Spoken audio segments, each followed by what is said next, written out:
سبح اسم ربك الأعلى الذي خلق فسوى والذي قدر فهدى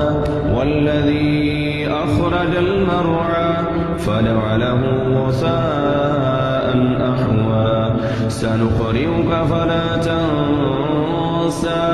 إلا ما شاء الله إنه يعلم الجهر وما يخفى